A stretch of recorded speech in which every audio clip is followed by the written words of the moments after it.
Ladies and gentlemen, welcome once again to the Packernet Podcast. I am your host and resident panelist as always. From Haley, please let Yoshi in the back door.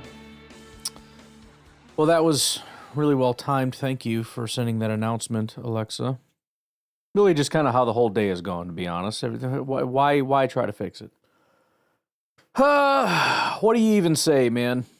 To the 6 of you that want to tune in and listen to a post-season, I mean, this is, it's every year.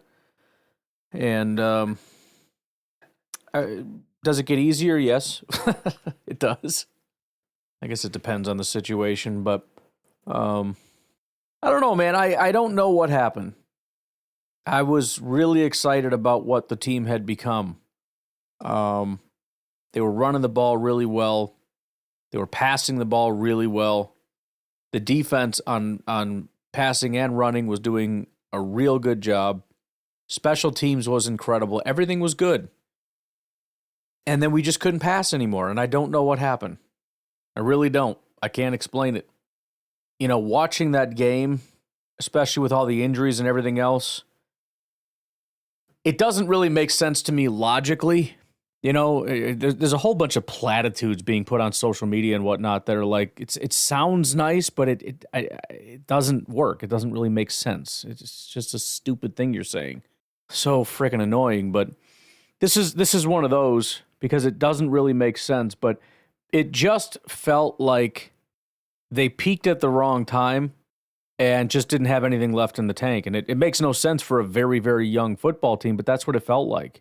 They were given everything they had, and by the end of it, they just didn't have anything. And we saw them in Minnesota just kind of fall apart. You saw them in Chicago. They just had nothing. And then you watch them in this game. I mean, kudos to the defense. They played their heart out. Massive respect to them. But the offense just had nothing left, man. They really couldn't even run the ball in this game very well, probably because you can't pass / elite defense and all that. But couldn't run the ball. Pass game was just another joke, as has been the last couple weeks. And then special teams, you know. Okay, fine, they got one over on you on last week with the trick play. But let's get back on track. First play of the game, fumble.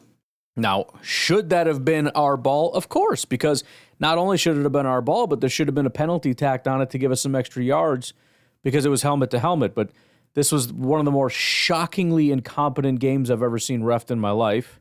And the gaslighting by the people doing the announcing, Tom Brady and whatever jagoff he was sitting next to, that was one of the more frustrating things. I mean, to watch your team get beat in the playoffs and then to be gaslit like that was one of the more uncomfortable, annoying, anger-filling things I've ever had to endure.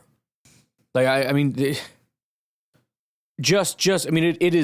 is textbook gaslighting to, as I'm watching my screen, somebody's burying the top of their head into the face of one of our players.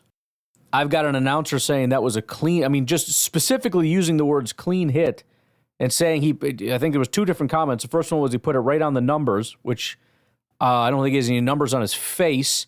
And the second one, I think he said he put it right on the ball to pop that ball out, which didn't happen. He got his bell rung, and he dropped the ball as a result, but then he recovered the ball. And then they go back and watch the replay, and not only were they wrong about the fact that it was, in fact, recovered, they got that wrong, they just decided not to even acknowledge the absolutely viciously and brutally illegal hit that took place. Just didn't feel like addressing it. Which, funny enough, is exactly how the game ended, because there was a turnover by Jordan Love again, and all the turnovers are reviewed, so that would have been reviewed, and there was a pass interference, and they just ignored that too. So I just shocking. Shocking is the only thing I can think, and I definitely don't want to make today all about the refs because the Packers did not deserve to win. The Eagles were clearly the better football team. I'm not saying anything different, but I am saying that was just shockingly incompetent, top to bottom. The refs on the field, the people in New York who have the ability to sit and watch, and then you got 2 guys announcing the game with a officiant, a former referee and rules official sitting right next to them, just watching on the monitors, watching the play run over and over and over again. And I'm the only person on planet Earth that's freaking seeing this. I don't know. I thought maybe I was going crazy, dude. The whole game that was happening, where it's like, what? I mean, 3 of the worst calls I've ever seen. Let me just get this rant out of my system, and hopefully we can just move on from it. Let's forget about the ticky-tack calls, which were stupid and freaking annoying. That should never happen in a playoff game. To have the rules announcer, official, whatever, to have him say, well, by the letter of the law, there should not be any letter of the law calls. Blatant and obvious calls are the only ones that should be called. Not, well, that really wasn't that big of a deal. Certainly wasn't blatant, but technically by the letter, no, bull crap. Leaving all that aside, the first play of the game, which Matt LaFleur incorrectly said is the reason we lost the game. Thought that was a stupid comment by him. We'll try to get to that in a minute. It's too much to overcome. Bull crap, too much to overcome. It's 7 points, and your defense held them down the whole game. All you had to do was go down the field and score, Matt.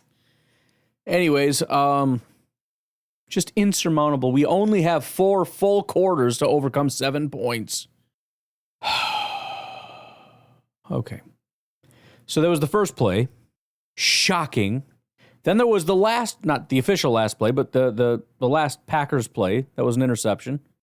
Terrible ball by Jordan, probably picked anyways, but very clear and obvious pass interference. And we got this idiot, Tom Brady, talking about, yeah, well, it was so underthrown, so I don't think pass interference counts. No, that's not how that works, bro. That's not how that works. You can't tackle somebody while the ball's in the air and then go, yeah, well, it was back there, so he would have had to stop and gone back for it. Yeah, I know. Something tells me that's what he was trying to do when he got pushed and driven straight through his chest. And then one of the absolute worst insult to injury plays of the entire day. There's a punt. Their gunner hits our returner. I know it kind of looked like, well, no, the other guy got pushed into it. No. He hit him too. A gunner goes down the field and hits our returner before the ball gets there. And the ball hits the returner on the back of the arm, which, because the guy was out of bounds and came back in bounds, is illegal touching. You know how I know that? Because they called us for illegal touching, even though 0 Packer players touched the ball. So they hit our return man before the ball got there, and it was illegal touching on the kicking team, and they called a penalty on the Packers. And once again, New York, nothing to say about it. Nothing. They called down before to tell the refs to stop calling penalties on the Packers because they're stupid. They did do that at least once. But are you kidding me with this? Shockingly incompetent. And by the way, I'm not going to read the whole thing again. I read it on Packernet After Dark last night. As soon as I found out what the officiating crew, or who the officiating crew was, I went over to the AI, my little robot friends, and I said, hey, tell me what you know about this officiating crew. I went through all the robots, put together a little comprehensive report. And the bottom line is, number 1, they call more penalties than most, which means they're going to call a lot of ticky-tack stuff, which they did. Number 2, they tend to favor the home team and call a lot of penalties against the away team. That they did. And number 3, they're involved in a lot of controversial calls, like they were, especially ones that end games by either missing calls or making it, incorrect calls, which is exactly what happened in this game. And as a result, there was talk that this officiating crew would not be allowed to officiate in the 2024-2025 postseason because they're so shockingly incompetent. But for whatever reason, they said, nah, you go ahead and officiate that Packer game. How about that? If they're allowed to be in the playoffs next year, I don't know. That should be our number 1 goal. What seed do you want to be? I don't care what seed it is, so long as it's not with that crew. That's the most important thing. Unless, of course, we get home field advantage, in which case, then we probably want that crew. All right. So that was a catastrophe. But that's not why we lost. We lost because we were the worst team. Flat out. Which is unfortunate because it was one of the most just, I'm struggling to find words because all the things that happened are of great magnitude, and I can't find words that are sufficient. I am so very, very happy with some people on this team, and most, if not all of the people on the defense. TJ Slayton can get the hell off my team, okay? Almost everybody on this defense, and several people on the team not even on the defense, I am overwhelmed with gratitude for these people. Jeff Hafley, so happy that he's here. A lot of the guys on defense, and we'll go through it, very happy that they're here. But despite this being one of my favorite defensive performances, just playing with all the heart in the world, watching Quay fight through an injury on the field and say, no, play one more play, and then just tap out and say, I just can't do it. You can see these guys just fighting. And we'll get to the injury report. It's shocking how much abuse these guys endured to try to pull off this win. But at the end of the day, despite the defense just continuing to ascend and continue to do great things, this offense cannot figure it out. And it's not because of everybody, because guys like Josh Jacobs played their absolute heart out. Guys like Jaden Reed played their absolute heart out. But whatever it is that died in Minnesota was never revived again. And I hope that whatever happened, the offseason can cure it. I know Jordan got married. Congratulations. Very happy for you and your lady. You two need some time. All right, it's been a very hectic offseason. You're all beat up. Take care of your body. Take your lady on a beautiful vacation. Go out, spend a week, spend 2 weeks, spend 3 weeks. But when you're done, we need to figure something out. You need to get with Matt. You need to get with the quarterback coach, the offensive coordinator, and you boys need to sit down and figure out, get back to fundamentals or something, man. We got to figure out what went right, what went wrong, and really hammer this. And it's going to be a tough offseason because I don't know which guys you're going to be able to work with. You can't work with Watson. I don't know exactly who's staying and who's going. I don't know how that whole thing is going to shake out. Probably mostly going to be the same group of wide receivers plus an addition or two. Hopefully free agency and the draft, we get some bodies in there and see what we can shake up. Draft might be a little later, but still, let's just get some bodies in there and see how it goes. But honestly, I'm not worried about the wide receivers, bro. You and Matt LaFleur gotta get back to understanding this offense a little bit better because something broke, and I don't know what it is. Got to get that swagger back, man. By the way, you might want to delete social media because that's not going to help your confidence right now because everything I'm seeing is just like posting Jordan Love stats, and they are brutal. Just brutal. But yeah, at the end of the day, 3 games in a row, I'm watching them going, I like the team, but we can't pass. I like the run game. I like the run defense. I like the pass defense. Kind of like the special teams most of the time. Trick play sucked. Fumble sucked, although, again, we recovered it. It shouldn't have been a fumble anyways because it was a penalty. So I don't know how mad I can be about that. Missed field goal. I mean, I can't be mad at the kicker because he's had one of the best seasons probably Packers kicker has ever had. But, yeah, at the end there, really would have rather that not start happening. Didn't make the difference in the game, but it's a little annoying. But overall, I like everything about this team, except that we can't pass, and I don't understand why that's happening. Got a lot of smart people in that building. Really good quarterback coach, probably a good offensive coordinator, I have no idea.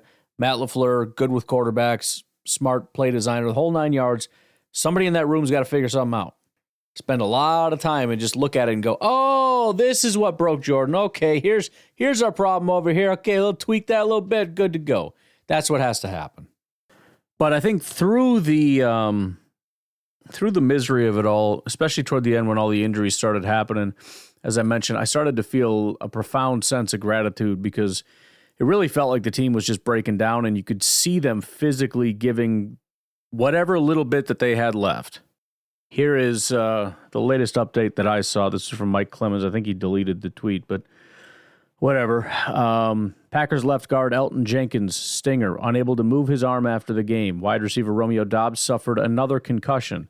Center Josh Myers got on the bus on crutches and in a walking boot. Wide receiver Jaden Reed's arm was in a sling. Dislocated my shoulder, he said.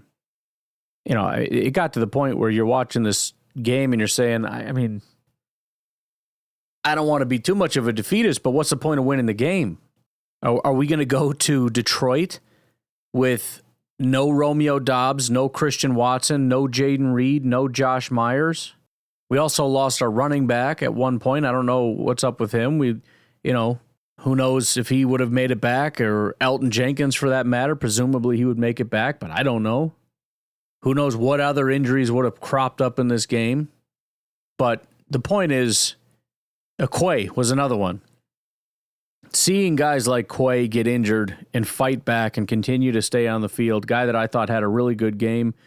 I don't think I've ever felt, think of what a far way he's come. Some people making fun of the Packers team are using that Quay Walker incident of him walking in the room crying, or walking in the locker room crying.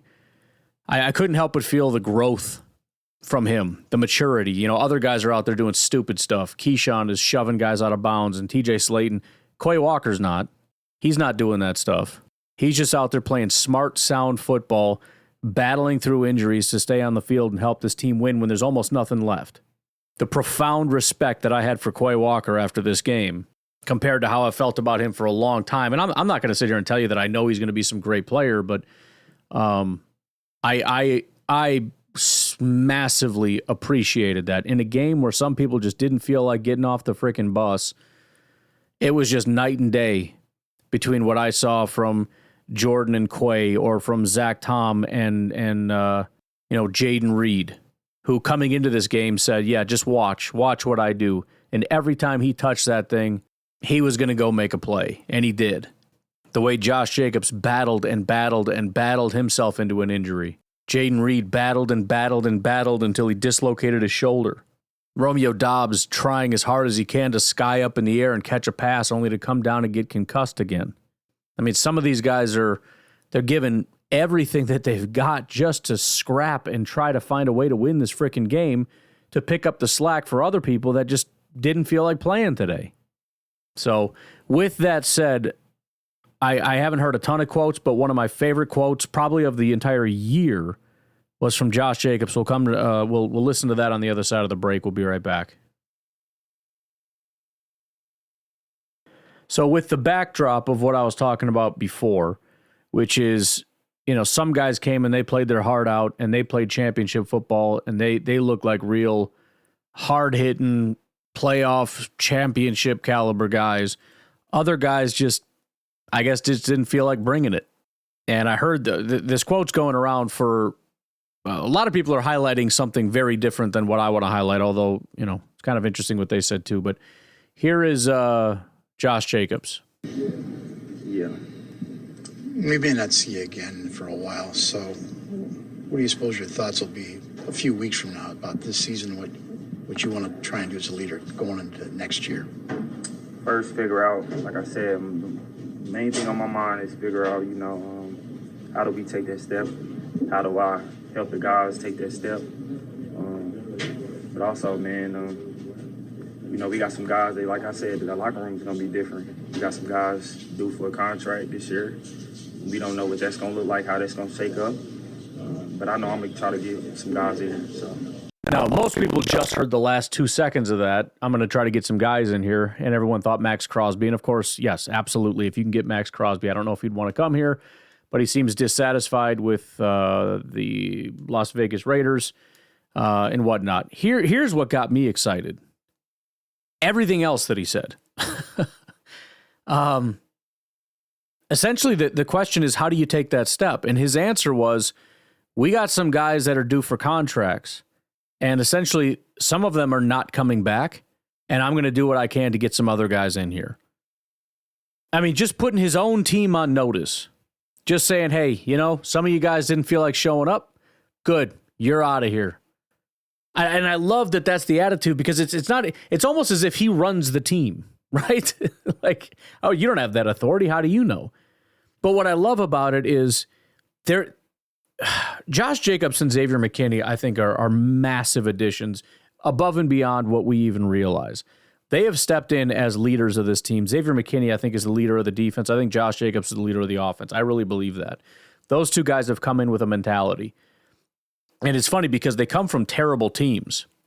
In college, they both went to a good team, but they come from terrible teams, so you wouldn't think that they would generally understand this, but they come in with a very good understanding of what it takes to be a champion, how to prepare like a champion, how to think, how to play, what you need to do. You look at Xavier McKinney on that play with Valentine, and I appreciate Valentine and everything he's done and whatnot, but that play where they scored a touchdown against him, what did Xavier McKinney? Xavier McKinney went and got in his face and basically demanded an answer. Explain to me what the heck just happened there. And he was pissed. He was not happy with the effort. And so there almost seems to be this, again, not as though these guys have a direct line to Goot and can pull, like they don't have that kind of power, but I think there's just an understanding of the culture. I think Gutekunst and Matt LaFleur and everybody else have very firmly and clearly communicated what is expected in Green Bay. And you're really just hearing from Josh Jacobs a reverberation of that there's just an understanding in the building from the leaders that know what is expected to the coaching staff to the front office staff. Everybody understands it. And Josh Jacobs says with full confidence, not having any conversations with Gutekunst after that game or anything, with full confidence, knowing what is expected in Green Bay, knowing what the standard is, and knowing that some people, despite him showing up every day and bringing it, some people just don't seem to want to bring it. So his answer essentially is, okay, cool, you won't be back. And we're going to get some actual people in this building that want to play and that know how to play and know how to prepare and know how to do that. And what I love about this is we'll see how it goes, and we'll see how the recruiting goes with Josh Jacobs and Xavier McKinney. What I love about it is it seems like it's becoming this place where guys go. It's becoming this like, hey, we're building something here, and we're doing something special, and we're kind of collecting people that know how to play the right way. And we've got an organization that's going to back us in that and everything else. And they know what it's like to be guys that play the right way and they have the right mentality, but they're not on the right team.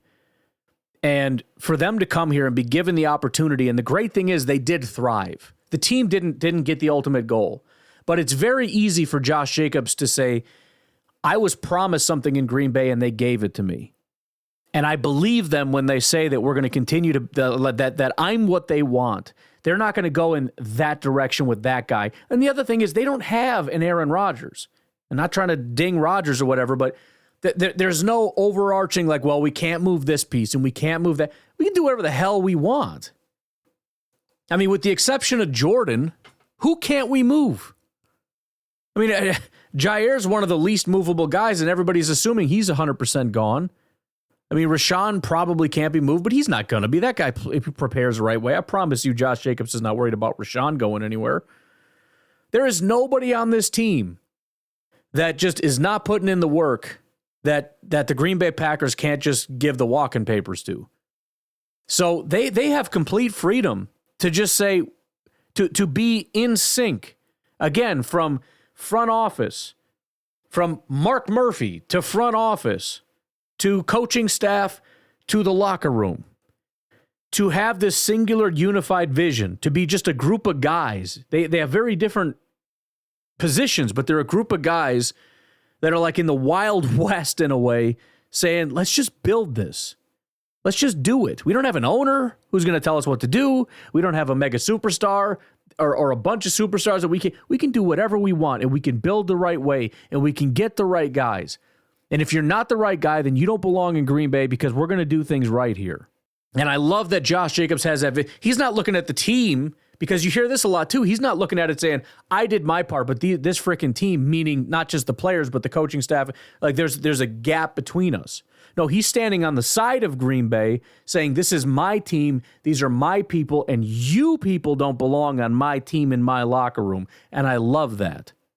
Josh Jacobs and Xavier McKinney have been here for less than 1 year, and they've taken complete ownership, and they've identified it as, this is our team, and we are going to build things the right way here. We're going to do, we have taken over this locker room. You guys have been here for 2, 3, 4, 5. I don't give a crap how long you've been here. This is my locker room, and this is the way we're going to do things, and I got the backing of the coaching staff and the front office. So this is what we're going to do, and you're either going to step up or you can get out.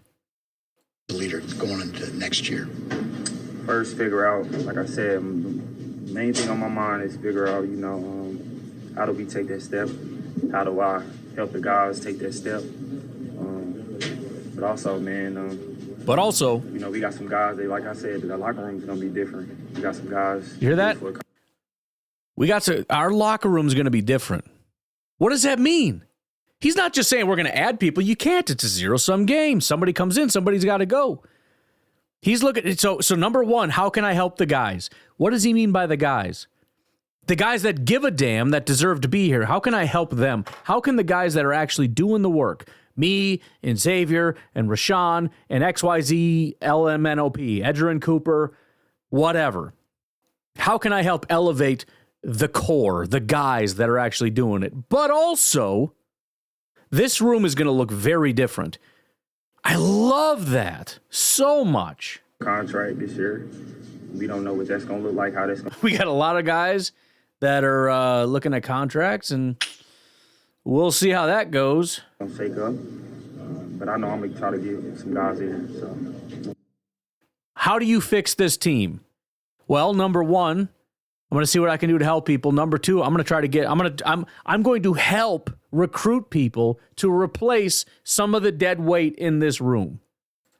Let's do it. Let's absolutely do it. Listen, there's a line between being too impatient and not letting guys grow and just allowing subpar activity to fester. And I think the Packers have always done a very good job of that. And they need to continue to keep doing a good job of that. We appreciate your service. You've done a good job, but it's just not good enough at this point. Josh Myers is an example of that. We tried, and for a while it looked kind of promising, and then it didn't, and now it still doesn't. I think it's time to make a new decision. Now, it's difficult because we don't have an answer right now. We don't have a center. When you get rid of Josh Myers, all we did is get rid of our only center on the team, pending moving somebody else in there that currently has a job somewhere else that they're quite good at. But that's where you aggressively attack things and just say, I don't care what it takes. This is what we won't accept. And for some people, it's a matter of you just don't feel like putting in the work, then you don't belong here. For other people, you tried, but it's just not up to our standard, and I'm sorry. You did the best you could. I wish you the best of luck. Maybe we're wrong, and you're going to go on to do great things. I have no idea. But right now, you have not demonstrated what is necessary for you to be here as a Green Bay Packer. You can just feel the energy from Josh Jacobs. He's pissed. He's pissed at what he just watched on a football field. He's pissed that he knows he put in his effort. He knows his guys are out there putting in effort. He's sitting back going, what are you doing? What was that?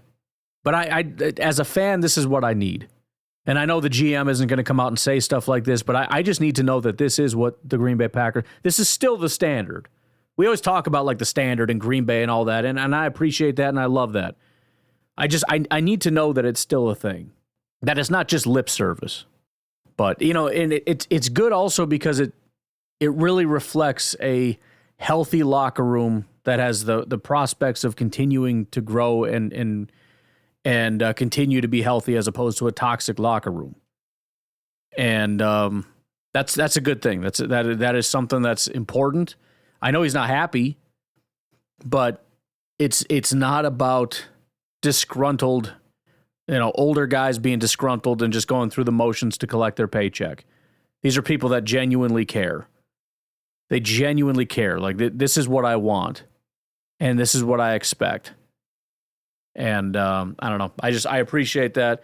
I heard that. I got chills. I got super excited. That is a fantastic answer. And speaking of the health of the locker room, right? Because, again, some people, we got to make some changes, but there is a healthy core here. And asked about his teammates, here's what he had to say.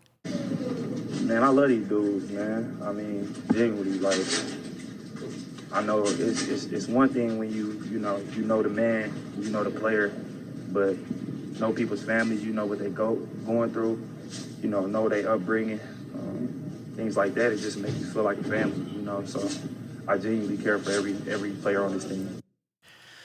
So it's just a health check. You know what I mean? It's just a, they came into this and there was a feeling of, I'm talking about McKinney and Jacobs, a feeling of like, this is something different. This is a different environment. This is a different kind of team. The way that they work, the way they prepare, the way that they actually care, unlike other teams, it's shocking to hear, but it is a real thing, and it's what I'm worried about. You get into situations in locker rooms where guys just, they don't care as much. I always go back to the 2018 Packers. You just felt like there was a locker room of guys that just didn't care about anything anymore. This isn't the Pack. This isn't it. So, they got some work to do. I obviously have my concerns. They might not be your concerns. I have one major concern, and the rest I think is very, we could certainly figure it out. But I love the attitude of the team. I love the direction of the team.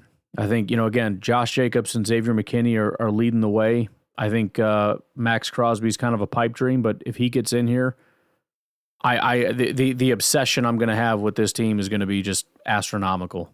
And I'm excited to see what we can do. I'm excited to see some young guys grow. I was excited to see Evan Williams play as well as he did. He wasn't perfect, but he was flying around making some great tackles. I thought Bullard played fantastic. I thought Edgerrin. It's the funny thing about the narrative of, we're a young team and that's a problem or something. I first of all, I don't think the Packers set out as a goal to be the youngest team. I think that based on their philosophy and based on the fact that they're kind of just coming out of a purge through the Aaron Rodgers years, that's just kind of how it ended up. Plus, you have like 3 or 4 straight drafts of 11 draft picks. I mean, it's just how it's going to go. But I don't think it's necessarily you're better if you're older. It was the young guys that stepped up. It was guys like Edgerrin Cooper that stepped up. I mean, would you rather have Edgerrin or Preston? We can bring Preston back. Should we bring him back? He's old. I understand what you guys are saying. I understand it. Veteran leadership and whatnot. But here's the thing. Josh Jacobs is young. He is exactly the kind of veteran I want on this team. Xavier McKinney is young. It's not the age that's the problem. There might be a maturity problem. There might be a leadership problem. Maybe. But I don't want to get too hung up singularly on the age thing. Most of the problems were not from guys that are too young. They're from guys like Jordan who are on like year 6. I don't know how many years. I don't feel like looking it up, but it's been a long time. It's not a youth problem. It's an execution problem. Keyshawn Nixon is not one of the young guys. He was part of the problem. I mean, Keyshawn's relatively young, but on this team, it's not young. I don't think youth is the problem here. I don't. And I'm not worried about it. That's not really a concern of mine. I mean, yes, I would like to go out and get some veteran guys. However, if we go out and get a 24, 25-year-old, we're still going to be a young team. Is that okay with you if we go get a really talented, like 25, 26-year-old? Or is that a problem because we're still the young team and we need to be an old team? Just go get good players with a good work ethic. I mean, Max Crosby's 27. That's not going to move the needle much. I don't think that's going to move us out of the youngest team realm. Is that okay if we end up going that route? Would you be okay with Max Crosby at 27? Because again, we could bring back Preston. He's like 31, 32. I would prefer Max if possible. Anyways, take our final break. I don't even know what direction to go in anymore, but we'll figure it out when we get there. We'll be right back. We'll give you not a ton of great locker room stuff going on. A lot of just kind of empty platitude stuff, we'll be better next year, et cetera, et cetera.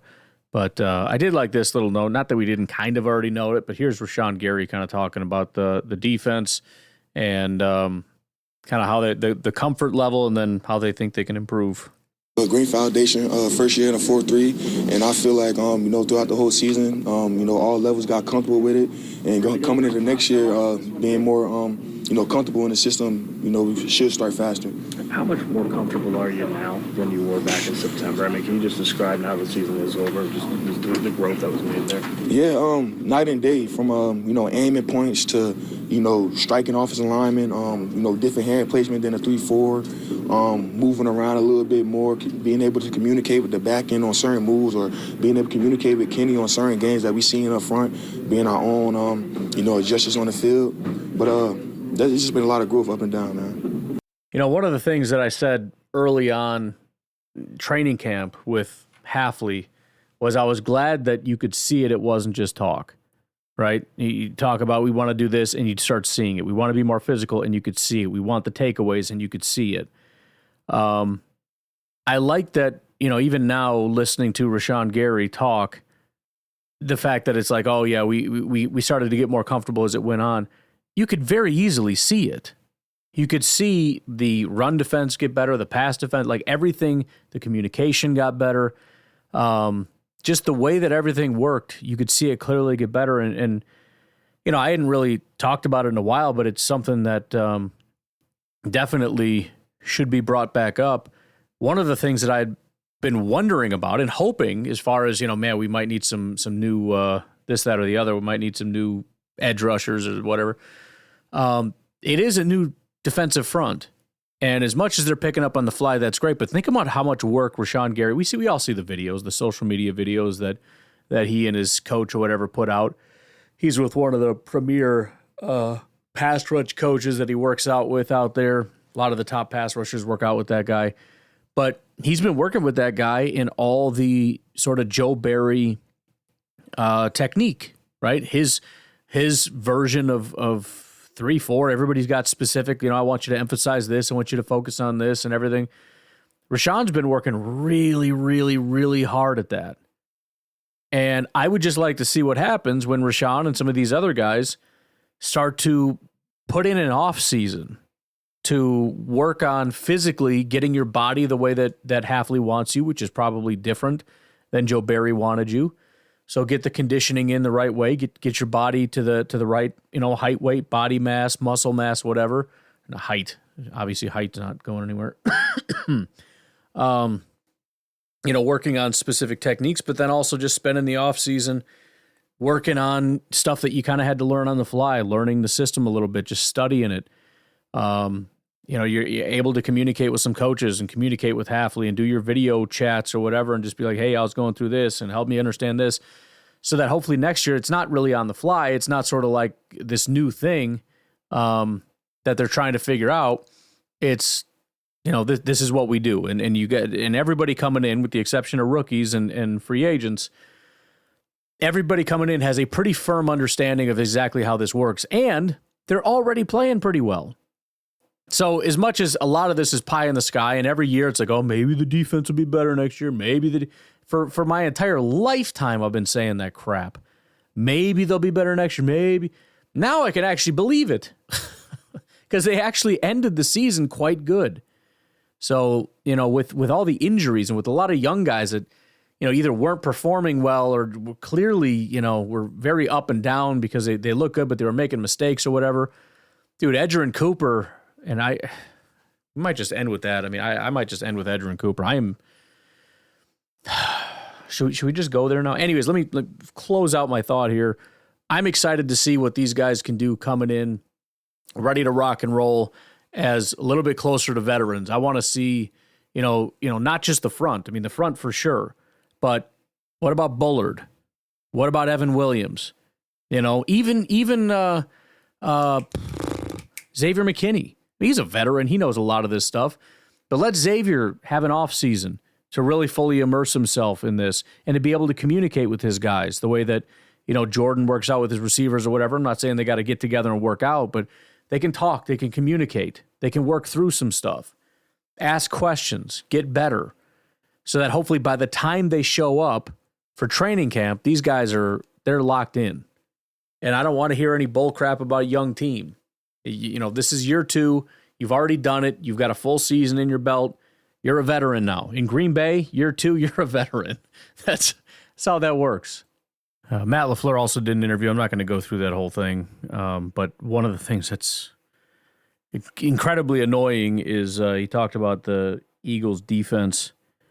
In addition to mentioning that, some phases didn't seem to want to get going here, even though, he specifically said his defense did great. He said the Eagles' defense was in soft zone all night, and we just couldn't get anything going. Oh, boy. Playing soft zone. I mean, that's what Jordan thrives in. Like, the team has been struggling with man coverage, right? Jaden Reed is struggling with man coverage, and Jordan has struggled with man coverage. But zone that's where, and Jaden had a good day.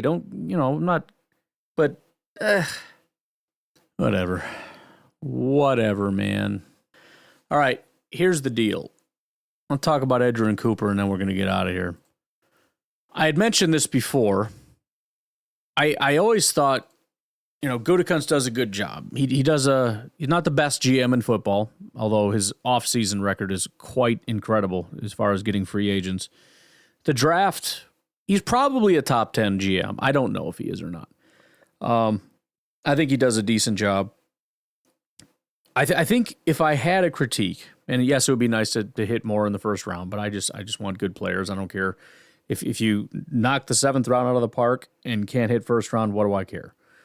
I just care about the quality of the players. The biggest critique that I started to develop is that he gets a lot of quality players, good players, ranging from like decent starters to, high quality starters.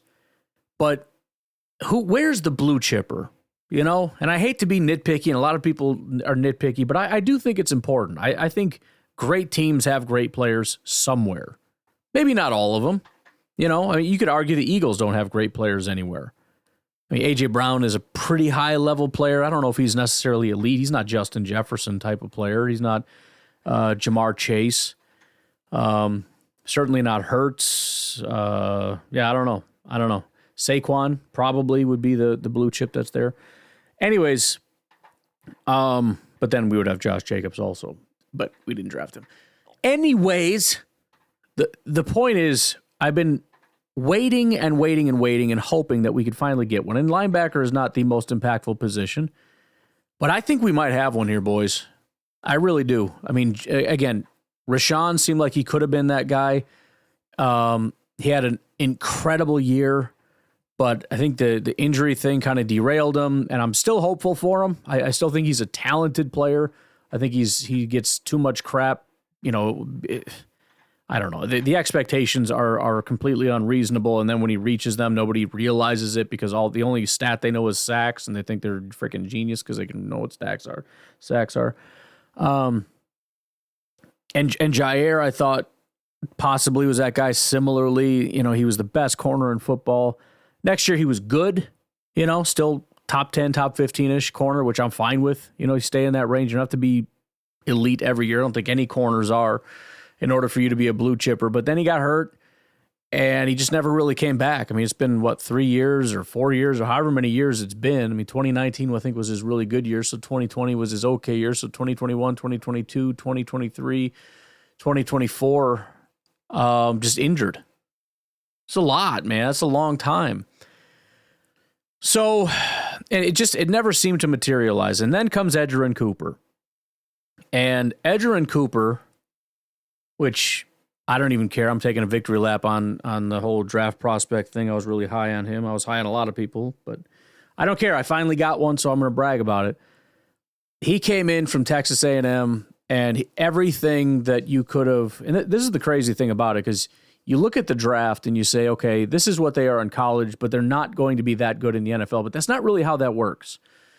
Some guys, they go to the NFL and it just doesn't translate. Some guys, they go to the NFL and they're the exact same guy they were in college. It seems more to do, less about like it's harder, therefore you're not going to be as good, and more to do with just how much of your game is going to translate and how much won't. And I don't know that the NFL has really been able to figure that out very well. I don't know if there is a process for figuring that out. But Edgerrin Cooper, when you watch him play, is like this is what he did at Texas A&M. I mean, it's the same guy. It's not like the same guy, but not quite as good because it's the NFL. No, like this same guy. Week 1 against Philadelphia, he only played 11 snaps, but had an 86 grade. You're thinking, all right, well, he's a rookie. I mean, it's promising. We'll see what happens, but it's a rookie. Stuff happens. Stupid stuff doesn't matter. Then he played 7 snaps, had a 57. Don't have to read too much. It's 7 snaps, but there you go. That's probably the evidence you need that he's not that good. Played 18 snaps, had a 65. Like, okay, all right, I get it. And then week 4, he played 21 snaps and had a 41 grade. It's like, okay, this guy might suck. He might actually just suck. Then week 5 against LA, he had an 86 grade. And it was, 64 run defense, 79 tackling, 78 pass rush, 77 coverage, two pressures and a sack in that game. And you're thinking, okay, well, that's pretty impressive. I mean, he's only had 2 good games out of 5, but they're both mid-80s which is really good. Then week 6 against Arizona, he has an 81 grade. It's a 71 run defense, 82 tackling, 66 pass rush, and a 76 coverage grade. And you're thinking, well, good Lord, that's now 3 out of 7. And they're always in the 80s. Like there's no 70s here. It's either he's bad or he's like shockingly good. And then week 7 against the Houston Texans, 34. Okay, well, that sucks, but it's still impressive. Like most rookies are not going to have 3 games in the 80s, period. So if he never has another good game, it's still a pretty good run here. Then week 8, he has a 70, right? 74. Great. The run defense was not good. Tackling wasn't good, but he had a 91 pass rush grade and a 74 coverage grade. So now he's had 3 good games out of 4. And then Detroit was a 65. So kind of middle of the road, still fine, right? Not bad. You look at last 5 games, only 1 of them was bad, 3 of them were good, 2 of them were great. Against Chicago, he had a 54 grade, so there's a little bit of a dip. So at this point, it's 80, 50, 60, 40, 80, 80, 30, 70, 60, 50. It's all over the place, but there's mixes of good in here, right? And you're looking at it and you're going, there's something special here, and if he could just be more consistent, this guy could be really good. Then he went out. After week 11, Edgerrin Cooper was injured. We didn't see him again until week 15. I don't know what happened in that time. I have to assume the guy, while he was injured, sat somewhere, hotel room, apartment building, home that he bought. I have no idea what his living situation is. It's not really pertinent to what we're talking about here. I have to assume he sat in his most comfortable chair of the house and he did nothing but study film. Because this guy, when he came back from injury, was never the same.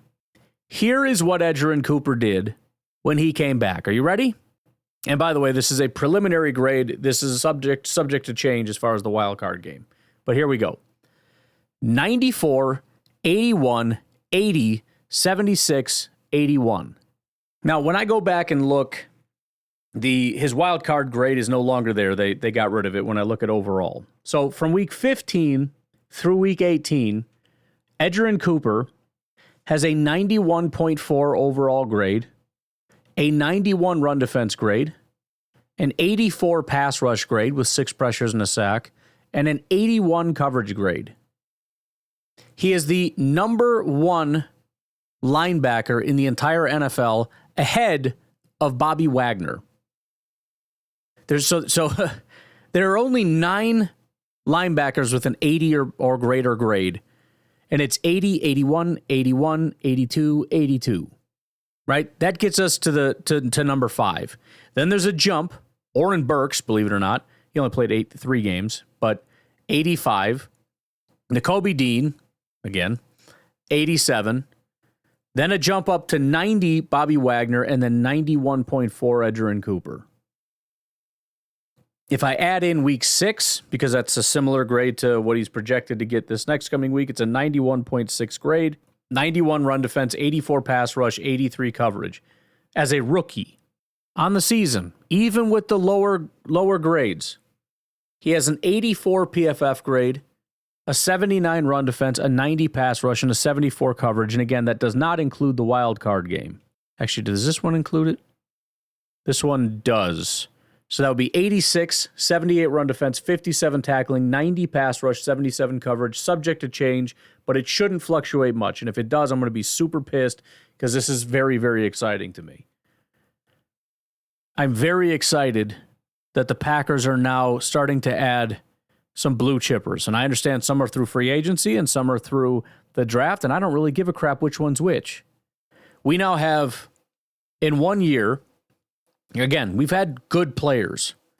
We've added a blue chip linebacker, a blue chip running back, and a blue chip safety to this team. I think we got to do it again. I think we got to hit free agency pretty hard, and we're in a better financial situation than we were last year. I'm hoping for some big swings, and then I'm hoping for a good draft. I mean, the draft is kind of a crapshoot. You never really know. There's no guarantees. There's no the best GM in the world is going to guarantee a bunch of blue chips. That's not how that works. So we can call it lucky if we want to call it lucky, but I'm hoping that we can do it. Because when you look at the direction of the team, You look at what they're building. It's weird because it's like the Gutekunst LaFleur thing has been going for a while. But it also feels like for the first time they're starting to actually build the team they want. Right? When they had Rodgers here, it was kind of like we're kind of doing what we want, but we're still kind of doing this other thing or whatever. And when Rodgers left, it's like, okay, let's start building the team we want. It started in 2023. They wanted to be this big, bruising, physical team, but they had Aaron Jones. That doesn't really work, right? We got this offensive line that's not really, they're more of a finesse pass blocking offensive line. And, you know, we had this thing in the past where we built for speed. Everything was speed, all the way from the Dom Capers era. Speed. And we have to start changing that. We have to start, bringing in some different type of people. 2023, I think that process really fully began. 2024, it's starting to take shape. I don't know what's going to happen. I don't know where Jordan is going to end up, whether he's going to be able to turn this thing around or not. I don't know what we're going to do at wide receiver. I like what we're doing with this team. I like the direction we're going. I like that we hired Hafley. I think Hafley's very good on defense. I think LaFleur is very good on offense. I like what we have. I like where we're building, and I like that we're making serious progress in that direction. It's very obvious what direction we're going. But I like that I'm a Packer fan. I like that I get to root for this team. You know, it's kind of like they're building the team we always wanted. Don't get me wrong. I mean, the air it out offense thing is definitely fun. I mean, that's a good one. But after years of that and just kind of being pushed around, you know, and when you get down to the playoffs, you're not physical enough. It's frustrating. And look, I mean, Philly is a more physical team than we are, but that's not because we're not a physical team. We're building in that direction, and I think we're making some serious progress. And I think, you know, we got to work on the trenches. That's where this whole thing starts. If you want to be, I think every team should start through the trenches, but especially if your identity is going to be a physical team, that's where it starts, in the trenches. But I'm excited, man. I like this team. I like the Packers. How about you? A lot of work to be done, and it's sad, you know. This is the part where I sit here and reflect and say, you know, all those times I said we got to start enjoying it. We got to start enjoying it. Wish I had taken my advice more, because now we don't get to watch football again, and it's going to be a very long time. And I know it's going to be a very long time because in however many months, 6, 7, 8 months from now, we're going to be begging for just the lowest quality football in the world, because it's going to be the most exciting thing because we get to watch our team play again. Just for any opportunity to get a little glimpse of our team is what we're going to be begging for. And yet we just watched our team play in the playoffs, and we didn't really appreciate it. But I'm a psychopath, and I am in love with the offseason. I love the building and designing and crafting of a football team and the what can be and all that. So I'm excited. And I hope you're excited, because we're just going to keep building. So I'm going to get out of here. It's very late. You guys have a good... Oh, I was supposed to pack it after dark. It's very late on that. That's all right. You'll be all right. I'll talk to you later. Have a good one. Bye-bye.